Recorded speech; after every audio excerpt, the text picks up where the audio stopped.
Hello students, मैं Sumit Bansal from गुजावन city. आज आपके सामने लेके आया हूँ क्लास 12 से रिलेटेड एक वीडियो जिसमें हम डिस्कस करेंगे cash flow statement. Cash flow statement जो अकाउंटेंसी में एक इम्पोर्टेंट चैप्टर होता है, जो टोटल अकाउंटेंसी में 12th में आपके पास 3 बुक रहेगी, जिसमें जो थर्ड नंबर बुक होगी उसमें आपका एक चैप्टर है cash flow statement. Cash flow statement total आपका 8 मार्क्स का वेटेज लेता है। 12th CBSE बोर्ड के एग्जाम में आपका जो कैश फ्लो स्टेटमेंट है उसका वेटेज होता है 8 मार्क्स। ओके, 8 मार्क्स जो कंप्लीटली प्रैक्टिकल चैप्टर होता है। ओके, तो आज हम बात करेंगे कैश फ्लो स्टेटमेंट होता क्या है, कैश फ्लो स्टेटमेंट कंपनीज को बनाना कंपलसरी है या नहीं है, कैश फ्लो स्टेटमेंट में जो स्टेटमेंट होता है, जो फॉर्मेट होता है वो कैसा होता है, ये सारा इस कैश फ्लो स्टेटमेंट में हमें डिस्कस करेंगे। तो हम स्टार्ट करते हैं कैश फ्लो स्टेटमेंट से। Cash flow statement is a statement prepared in accordance with AS3 that shows the flow of cash and cash equivalents। देखो, cash flow statement is a statement prepared in accordance with AS3 that shows the flow of cash and cash equivalents. यानी जो cash flow statement जो होता है उसमें हमें ये देखना होता है कि कंपनी का कितना कैश फ्लो हो रहा है, कंपनी में कितना इनफ्लो हो रहा है, कितना आउटफ्लो हो रहा है। इज अ स्टेटमेंट यानी एक स्टेटमेंट होता है जिसमें हम ये सब रिकॉर्ड करेंगे। Prepared in accordance with AS3। AS3 का मतलब होता है जिसको हम बोलते हैं अकाउंटिंग स्टैंडर्ड, AS की फुल फॉर्म होती है AS3। अकाउंटिंग स्टैंडर्ड क्या होता है कि जैसे हमने पहले पढ़ा है वैसे 11th में आप पढ़ चुके हो कि अकाउंटिंग स्टैंडर्ड जो ICI institute of chartered accountants of India 1949 जो होता है उसके द्वारा क्या किया जाता है, इश्यूज किए जाते हैं। यानी हमें जो कैश फ्लो स्टेटमेंट हम जो प्रिपेयर करेंगे उसके रूल रेगुलेशन किसके अकॉर्डिंग प्रिपेयर करेंगे, सारा अकाउंटिंग स्टैंडर्ड जो AS3 होता है उसके अकॉर्डिंग प्रिपेयर करना। ऐसा नहीं है कि कहीं पे भी कैश इनफ्लो लिख दिया, कहीं पे भी आउटफ्लो लिख दिया और स्टेटमेंट बना दिया, ऐसा नहीं होगा। यानी जो भी कैश फ्लो स्टेटमेंट बनेगा वो ICI द्वारा जो भी अकाउंटिंग स्टैंडर्ड नंबर 3 है उसके अकॉर्डिंग उसको फॉलो करते हुए प्रिपेयर किया जाएगा। ओके, टोटल अकाउंटिंग स्टैंडर्ड्स होते हैं 32। टोटल अकाउंटिंग स्टैंडर्ड जो ICI द्वारा इशू किए गए होते हैं 32।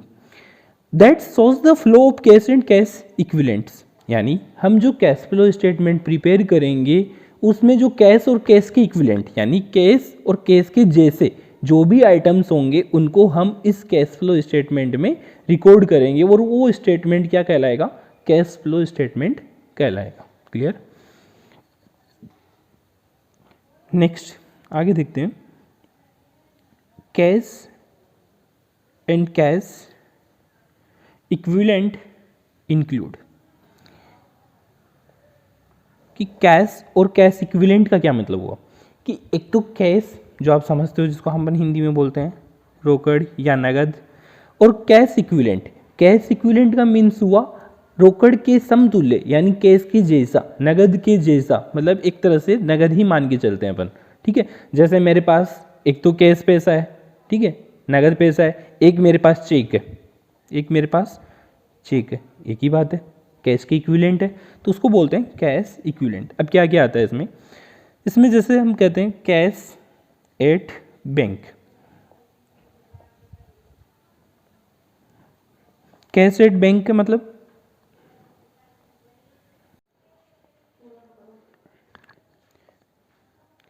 पहला कैश इक्विवेलेंट, जैसे कैश एट बैंक यानी बैंक में पैसा आपके पास कैश यानी आपके हाथ में है, उसको कैश इन हैंड बोलते हैं।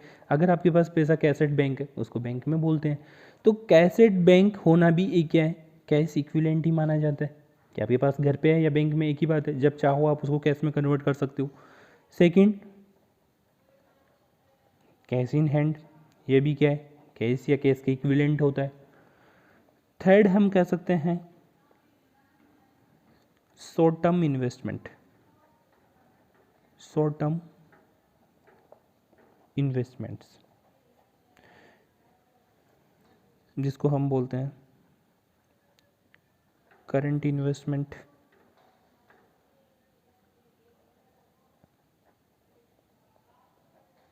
जिसको हम बोलते हैं करंट इन्वेस्टमेंट, जिसको कह सकते हैं example that is marketable securities. Cash के इक्विवेलेंट जो थर्ड है short term investment. Short term investment हम उनको बोलते हैं जो विद इन 1 ईयर में कैश में कन्वर्ट किए जा सकते हैं, करंट इन्वेस्टमेंट। तो उसको हम क्या बोल सकते हैं, करंट इन्वेस्टमेंट भी बोल सकते हैं। That is marketable securities. Marketable securities भी क्या मानी जाती है, कैश के इक्विवेलेंट ही मानी जाती है। लेकिन यहाँ पे हम करंट इन्वेस्टमेंट कहते हैं कि जो विद इन 1 ईयर होता है उसका क्या होता है, शॉर्ट टर्म इन्वेस्टमेंट। लेकिन यहाँ पे आपको ये ध्यान रखना है कि with in 3 month, with in 3 month, जिसको हम विद इन 3 मंथ केस में कन्वर्ट कर सकते हैं, उसी को हम यहाँ पे शॉर्ट टर्म इन्वेस्टमेंट मानेंगे, उसी को हम मार्केटेबल सिक्योरिटीज कहेंगे। ओके, यहाँ पे 12 मंथ का रूल फॉलो नहीं होगा, यहाँ पे विद इन 3 मंथ का रूल फॉलो होगा। ठीक है, आगे चलते हैं, जैसा आपको एक एग्जांपल से समझते हैं।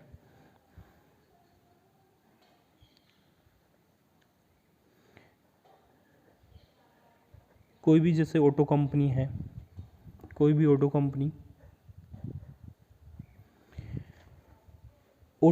क्या करती है कि जैसे हमें ये देखना है कि ऑटो कंपनी के पास जैसे पैसा आ रहा है, ऑटो कंपनी से पैसा जा रहा है।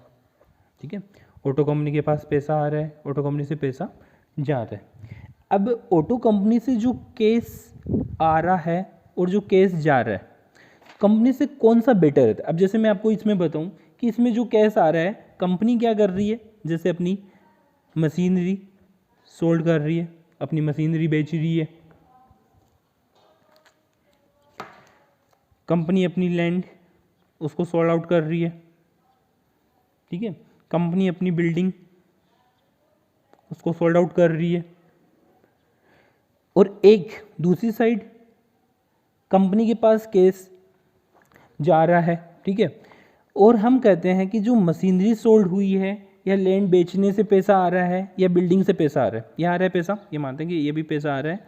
और एक अपन मानते हैं कि पैसा किससे आ रहा है, जैसे कंपनी अपनी कार बनाती है और उनको सेल कर रही है। ठीक है, कंपनी क्या कर रही है, कार बना रही है, कार उनको सेल कर रही है।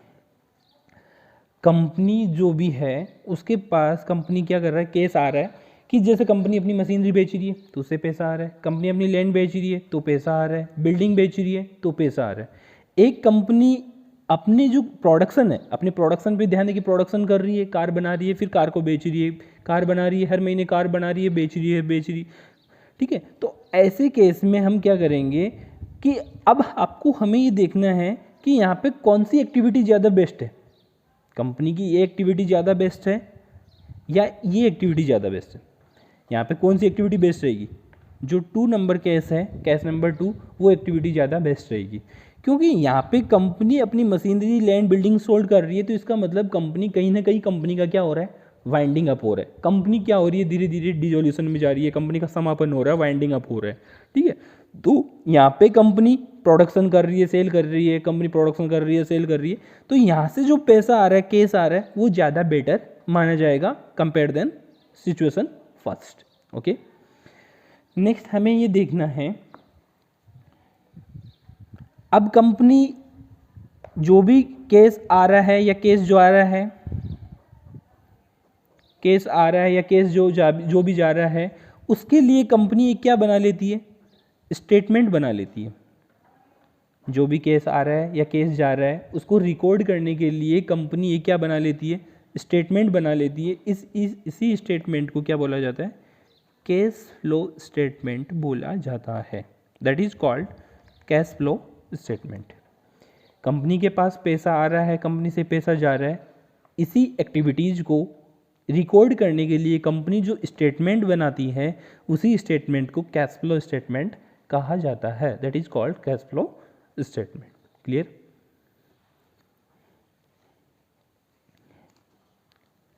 इसके बाद आगे देखते हैं। कंपनी जो भी अपना स्टेटमेंट बनाती है, कंपनी जो भी कैश फ्लो स्टेटमेंट जो बना रही है, वो 3 एक्टिविटीज़ के थ्रू जनरेट होता है।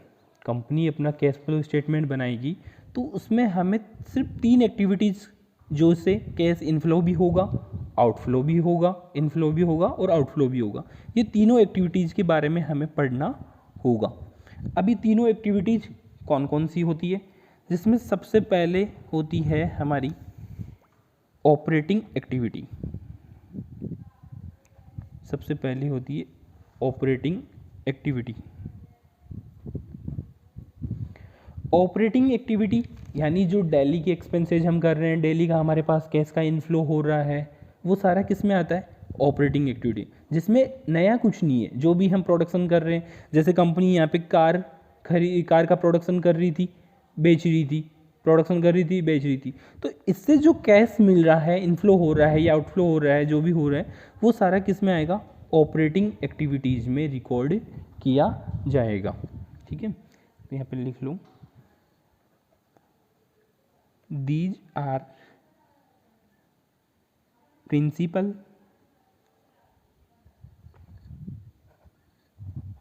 revenue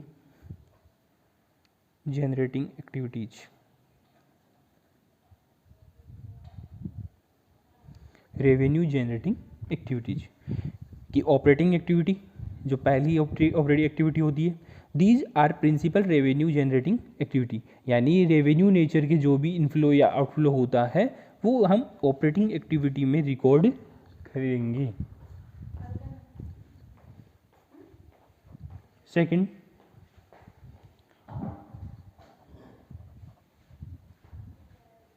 investing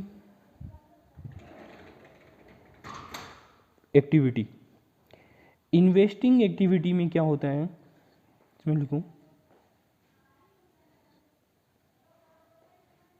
those activities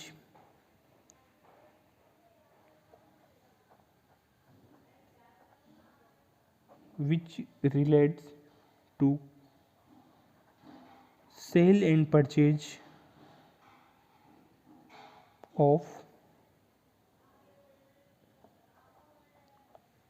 fixed assets या non current investment. Investing activity में हमने लिखा those activities which relate to sale and purchase of fixed assets. Fixed assets हमने समझ रखा है पहले से क्लास 11th में भी कि फिक्स्ड एसेट्स क्या होती है, जो लॉन्ग टाइम के लिए कंपनी परचेज करती है वो फिक्स्ड एसेट्स होती है। जैसे फर्नीचर है, बिल्डिंग है, लैंड है, ये सारी क्या होती है, हमारी फिक्स्ड एसेट्स होती है, जिसको हम नॉन करंट इन्वेस्टमेंट भी बोल सकते हैं। करंट इन्वेस्टमेंट जो विद इन 1 ईयर के लिए होता है और आफ्टर 1 ईयर होता है, वो क्या होता है, नॉन करंट इन्वेस्टमेंट होता है। इनसे रिलेटेड, इनसे जो भी कैश जनरेट होता है, वो इनफ्लो हो या आउटफ्लो हो, वो हम कहाँ रिकॉर्ड करेंगे, इन्वेस्टिंग एक्टिविटी में रिकॉर्ड करेंगे। ये हमारी एक्टिविटी नंबर 2। एक्टिविटी नंबर 3 जिसको हम बोलते हैं, that is called financial activity. Financial activity, financial activity में लिखेंगे हम these activity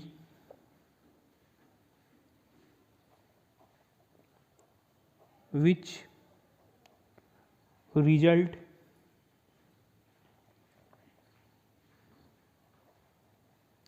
charge in size and composition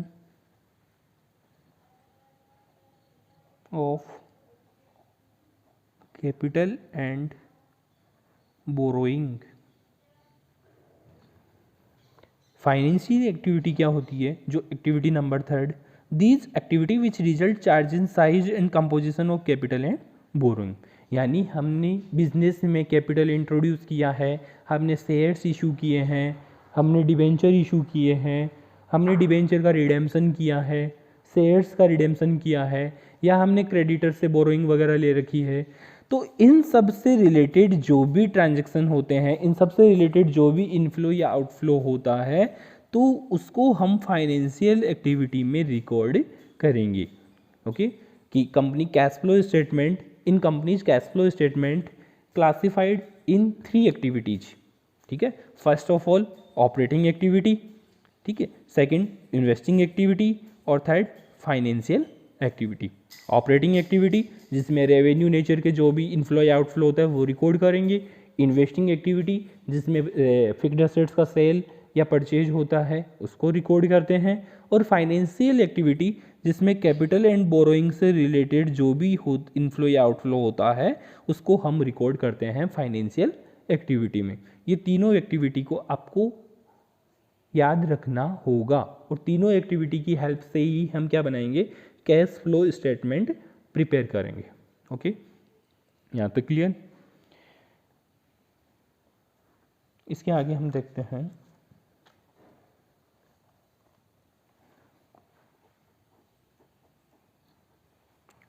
transaction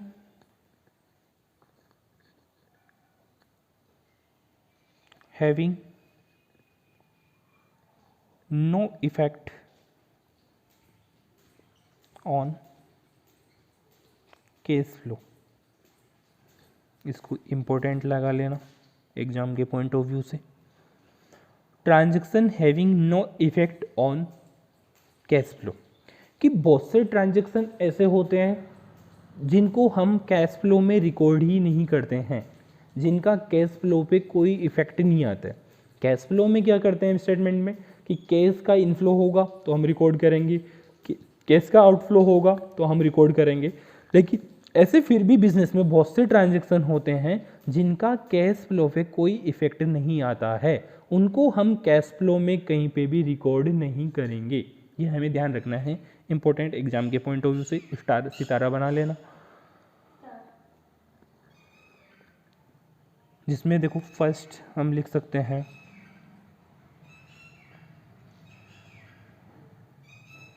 cash withdrawal from bank. Cash withdrawal from bank, पहला ही एग्जाम्पल इसमें कैश विड्रॉल फ्रॉम बैंक, कि आपने बैंक से withdrawal किया, cash withdrawal from bank, यानी आपके अकाउंट में पैसा है, वहाँ से आप लेके आ गए, आप अपने घर पे लेके आ गए, या आपके हाथ में पैसा आ गया, एक ही बात है। कैश का इनफ्लो या आउटफ्लो कुछ ही नहीं हुआ, क्योंकि आपका पैसा था आपके पास ही आ गया। ऐसे ही second cash deposit into bank. Cash deposit into bank, आपके पास कैश इन हैंड था, आपके हाथ में पैसा था, आपने जाके बैंक में जमा करवा दिया। इससे कोई बिजनेस को कैश इनफ्लो या आउटफ्लो थोड़ी ना हुआ। कि जिनसे कैश का इनफ्लो या आउटफ्लो नहीं होता है उन ट्रांजैक्शन को हम यहाँ पे लिख रहे हैं, जिनका कैश फ्लो पे कोई इफेक्ट नहीं आएगा। ओके, कि आपने पैसा अपने ऊपर वाली जेब में रखो या पॉकेट के पीछे वाली जेब में रखो, पैंट के पीछे वाली जेब में रखो या ऊपर वाली जेब में रखो, एक ही बात है। कैश डिपॉजिट इनटू बैंक, ठीक है, जिनसे कैश फ्लो पे कोई इफेक्ट नहीं आएगा। Next transfer of profit to general reserve है,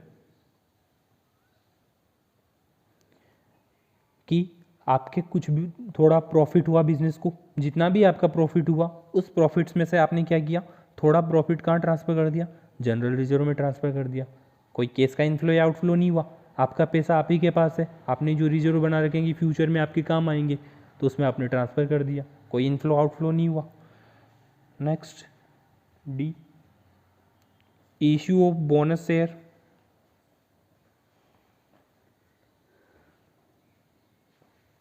इशू ऑफ बोनस शेयर यानी कंपनी क्या करती है, आपने देखा कि कंपनी क्या करती है, शेयर इशू करती है। कंपनी शेयर इशू करती है, पब्लिक को शेयर इशू करेगी तो पब्लिक से क्या लेगी, पैसा लेगी। कंपनी पब्लिक को अगर शेयर इशू करती है तो उससे बदले में क्या लेगी, कंपनी पैसा लेगी, ठीक है। और बोनस शेयर इशू करने का मतलब कि कंपनी पब्लिक को शेयर इशू करेगी लेकिन बदले में उनसे कुछ भी नहीं लेगी, तो कोई भी कैश का इनफ्लो या आउटफ्लो नहीं हुआ, तो ये भी क्या हुआ, नो इफेक्ट वाला ट्रांजेक्शन हुआ, इश्यू ऑफ बोनस है। ऐसे बहुत सारे ट्रांजेक्शन होते हैं जिनका कैश फ्लो पे कोई इफेक्ट नहीं आता है। ओके,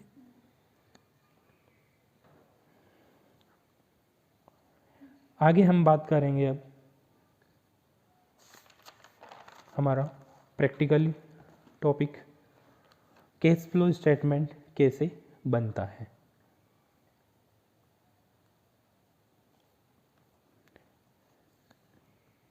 कैश फ्लो स्टेटमेंट्स बनाने के लिए सबसे पहले हमने पढ़ा था cash flow from operating activity.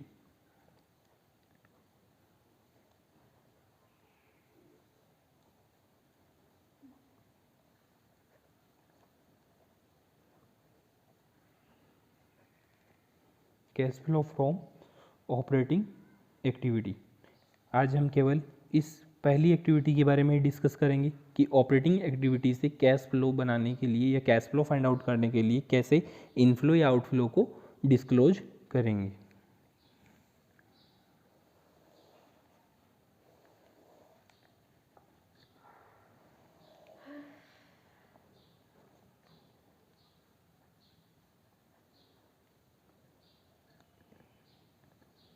सबसे पहले लिखना है यहाँ पे net profit before tax and extra ordinary items. यहाँ पे लिख लो वर्किंग नोट, जो आगे हम पढ़ेंगे कि ये कैसे कैलकुलेट किया जाता है, कैसे इसको फाइंड आउट किया जाता है। अब इसमें हमें ऐड करना है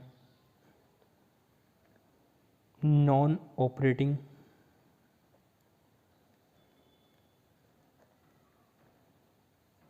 and non cash expenses, non operating and non cash expenses.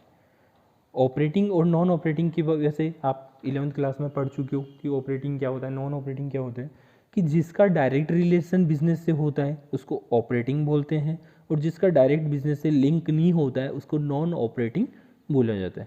तो सबसे पहले हम इस नेट प्रॉफिट में non operating and non cash expenses add करेंगे, ठीक है। अब जैसे कौन कौन से होते हैं, जैसे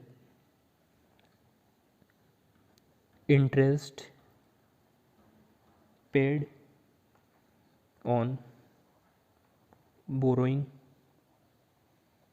इंटरेस्ट पेड ऑन बोरोइंग, कि हमने जो उधार ले रखी है उस पर हम इंटरेस्ट पे करेंगे तो वो हमारा नॉन ऑपरेटिंग एक्सपेंसेस है, उसको इनर कॉलम में लिखना है जो भी अमाउंट होगी। इसके बाद interest paid on debenture, debenture पे आप इंटरेस्ट पे कर रहे हो, वो भी हमारा नॉन ऑपरेटिंग एक्सपेंसेज है। Next share issue expenses return of, आपकी कंपनी ने शेयर इशू किए और उनको उन एक्सपेंसेज को क्या कर दिया, रिटर्न ऑफ कर दिया, तो वो भी हमारे नॉन कैश एक्सपेंसेज है, तो ऐड कर दिया जाएगा। उसके अलावा डेप्रिसिएशन, डेप्रिसिएशन जो हमारा नॉन कैश एक्सपेंसेज होता है, कैश एक्सपेंसेज नहीं मानते हैं इसको, नॉन कैश एक्सपेंसेज होता है, और नॉन कैश एक्सपेंसेज को हम यहाँ पे ऐड करते हैं।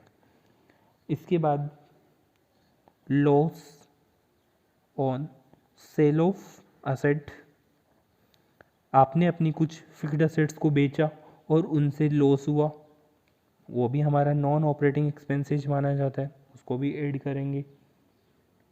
इसके अलावा premium on redemption, premium on redemption of debenture and preference share,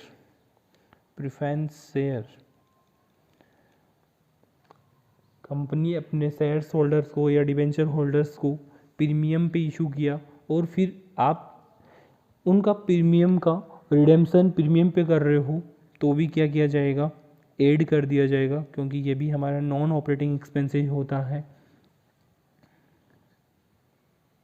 इसके अलावा intangible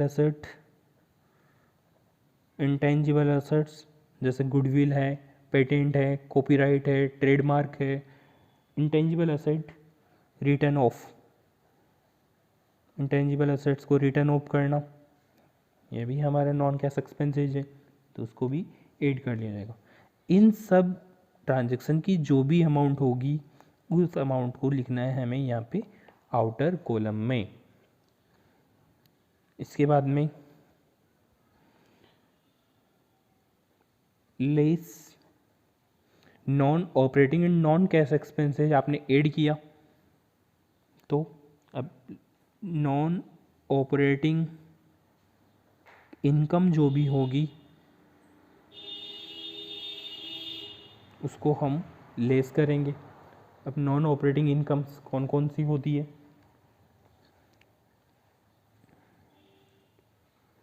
interest received on investment, आपने कुछ इन्वेस्टमेंट कर रखा है और उस इन्वेस्टमेंट से आपको इंटरेस्ट मिलता है, तो वो हमारी नॉन ऑपरेटिंग इनकम होगी, तो उसको लेस किया जाएगा। इसके अलावा dividend received,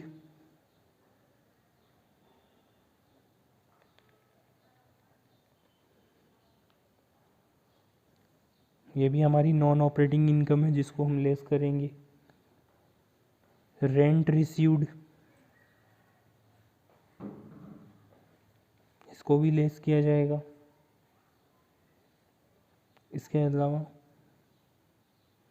gain on sale of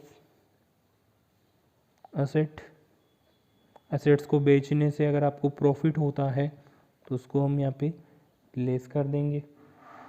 तो यही वैसे मोस्ट आइटम्स है, इनकी भी टोटल जो भी होगी उसको हम आउटर कॉलम में लिखेंगे।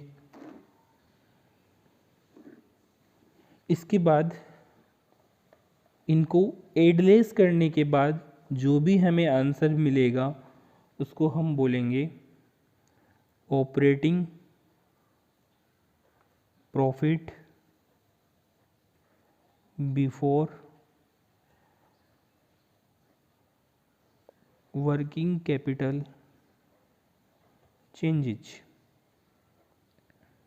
वैसे एग्जाम के पॉइंट ऑफ व्यू से जो cash flow from operating activity होता है उसका वेटेज 6 नंबर के क्वेश्चन में 3 मार्क्स का रहता है, यानी जो 6 नंबर का बड़ा क्वेश्चन आता है उसमें 3 मार्क्स का वेटेज ऑपरेटिंग एक्टिविटी रखती है, और कभी कभी 6 मार्क का पूरा क्वेश्चन ऑपरेटिंग एक्टिविटी से ही पूछ लिया जाता है। तो हमारा ये आंसर आया operating profit before working capital changes. इसी के बाद में आगे कंटिन्यू करना है। अब हमें ऐड करना होगा increase in current liabilities, increase in current liabilities and decrease in current asset. हमें ऐड करना है इंक्रीज इन करंट लाइबिलिटीज, यानी हमारी जो भी करंट लाइबिलिटीज होती है जैसे क्रेडिटर्स है, ठीक है, जो भी हमारी करंट लाइबिलिटीज है उनमें जो भी अगर इंक्रीज होता है, ठीक है, तो हम यहाँ पे ऐड करेंगे। और हमारी करंट एसेट्स में अगर डिक्रीज होता है तो भी हम उसको ऐड करेंगे। इंक्रीज इन करंट लाइबिलिटीज और इसका opposite decrease in current assets, ऐसी अगर सिचुएशन होती है तो उसको हमें क्या करना है, ऐड करना होता है। जो भी आइटम होंगे उसका नाम आएगा और जो भी अमाउंट होगी उस अमाउंट को रिकॉर्ड किया जाएगा, और जो भी इनकी टोटल अमाउंट होगी उसको हमें लेना है आउटर साइड के कॉलम में। इसके बाद में लेस, जस्ट इसका अपोजिट क्या हो जाएगा, लेस हो जाएगा। तो यहाँ पे देखो इंक्रीज इन करंट लाइबिलिटीज, तो यहाँ हो जाएगा decrease in current liabilities, and यहाँ पे डिक्रीज था तो यहाँ पे क्या हो जाएगा, increase in current assets.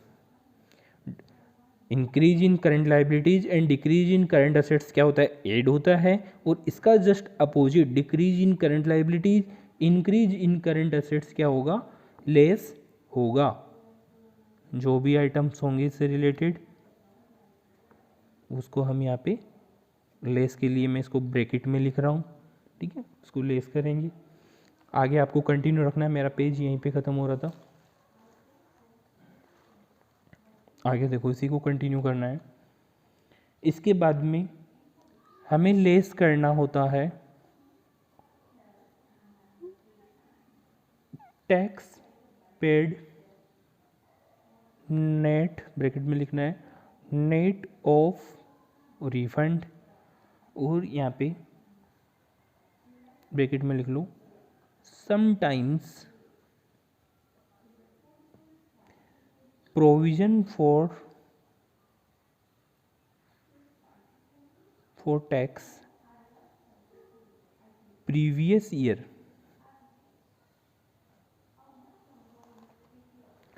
Provision for tax previous year, कि हमें क्या करना है, इसके बाद में लेस करना है टैक्स पेड, जितना भी कंपनी टैक्स पे किया है उसको लेस करना है, नेट ऑफ रिफंड, जितना refund was net. Sometimes provision for tax previous year, कभी कभी हमें क्या करना पड़ेगा, कुछ टाइम हमें जो प्रोविजन फॉर टैक्स होगा वो प्रीवियस ईयर का लेस करना होगा। ऑलमोस्ट हमें यहाँ पे करंट ईयर का लेस करते हैं, हमें यहाँ पे जो करंट ईयर का प्रोविजन टैक्स पेड होगा वो लेस करना है, लेकिन sometimes provision for tax previous year, यानी कुछ टाइम हमें प्रीवियस ईयर का टैक्स भी लेस करना होगा। तो आगे जब भी क्वेश्चन आएगा उसमें आपको बताएंगे इसमें क्यों लिया जाता है, ओके, कि प्रीवियस ईयर का क्यों लेस करना, आपको ऑलमोस्ट करंट ईयर का लेस करना होता है। आगे इसी को कंटिन्यू, इसको ब्रैकेट में क्योंकि ये लेस होने वाला है। उसके बाद में ऐड करेंगे हम extra ordinary income, extra ordinary income if any. वैसे आपको 12th क्लास सीबीएसई में आपको एक्स्ट्रा ऑर्डिनरी इनकम या एक्स्ट्रा ऑर्डिनरी एक्सपेंसेस वैसे देखने को नहीं मिलेंगे, लेकिन by the way rare chance में अगर हो तो आपको इनका ये एडजस्टमेंट करना होगा। तो सर एक्स्ट्रा ऑर्डिनरी इनकम क्या हो सकती है, तो उसमें जैसे इंश्योरेंस क्लेम रिसीव्ड, जैसे आपको आपकी कंपनी के गोदाम में आग लग गई, कंपनी का इंश्योरेंस किया हुआ था और उसको क्लेम मिल गया इंश्योरेंस कंपनी से, तो ये हमारी क्या है, एक्स्ट्रा ऑर्डिनरी इनकम, यानी कभी कभी की जो इनकम होती है उसको बोलते हैं हम एक्स्ट्रा ऑर्डिनरी इनकम। अगर आपकी होती है तो इफ़ एनी यानी होगा तो हम उसको ऐड कर देंगे, ठीक है, नहीं होता है तो नहीं लिखना। ऐसे बहुत से हो सकती हैं, एक्स्ट्रा ऑर्डिनरी इनकम के एग्जाम्पल और भी बहुत से हो सकते हैं, यानी जो इनकम हमें कभी कभी मिलती है उसको हम बोलते हैं एक्स्ट्रा ऑर्डिनरी इनकम, उसको हम ऐड करेंगे। लेस करना है हमें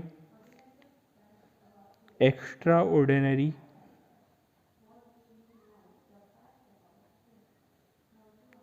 एक्सपेंसेज इफ़ एनी, अगर एक्स्ट्रा ऑर्डिनरी एक्सपेंसेज है तो उनको लेस करना होगा। सर कौन से हो सकते हैं एक्स्ट्रा ऑर्डिनरी एक्सपेंसेज, वॉल्यूंटरी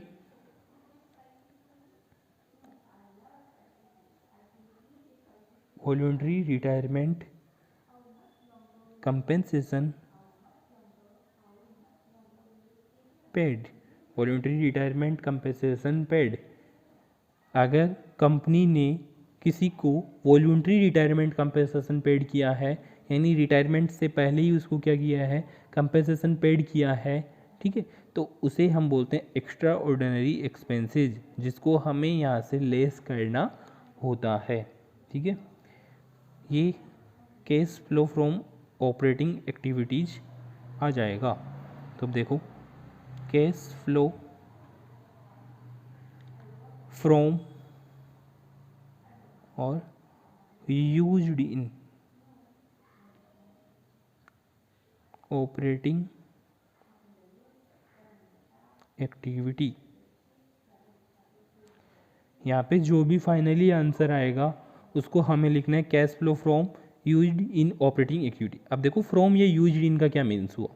अगर आपका आंसर यहाँ का जो भी आंसर है वो अगर पॉजिटिव आता है, अगर आपका यहाँ का जो आंसर है वो पॉजिटिव आता है तो आपको यूज करना है फ्रॉम, और अगर यहाँ जो भी आंसर आ रहा है वो नेगेटिव आता है तो आपको यूज करना है यूज्ड इन। यानी फ्रॉम या यूज्ड इन दोनों में से एक ही यूज होगा।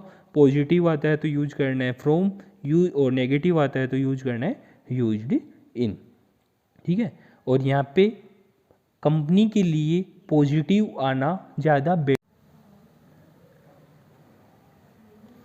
ये पॉजिटिव आना कंपनी के लिए ज़्यादा पीसफुल होता है, ज़्यादा फ्रूटफुल होता है, ज़्यादा बेटर माना जाता है।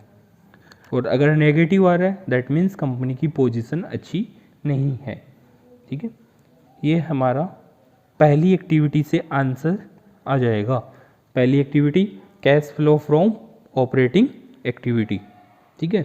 जो भी आंसर आएगा वो पहली एक्टिविटी है। आगे जो सेकंड एक्टिविटी और थर्ड एक्टिविटी है उनका हम नेक्स्ट क्लास में, नेक्स्ट वीडियो में शेयर करूँगा। और एक उससे पहले हमने यहाँ लिखा था net profit before tax and extra ordinary item, और आगे मैंने लिखा था यहाँ पे वर्किंग नोट। इस आंसर या इस अमाउंट को भी हम एक वर्किंग नोट के थ्रू फाइंड आउट करेंगे। यानी जो net profit before tax and extra ordinary item है उसको हम एक वर्किंग नोट के थ्रू फाइंड आउट करेंगे, और उस वर्किंग नोट के बारे में भी हम अगले वीडियो में डिस्कस करेंगे कि ये वाला जो अमाउंट है वो कैसे फाइंड आउट किया जाएगा और उसको फिर यहाँ पे रिकॉर्ड किया जाएगा। यह हम नेक्स्ट वीडियो में डिस्कस करेंगे।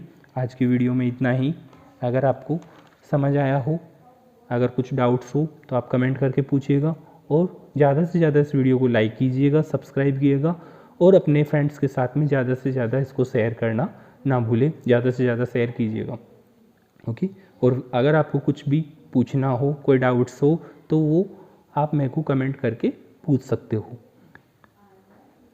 ओके। Thanks to all.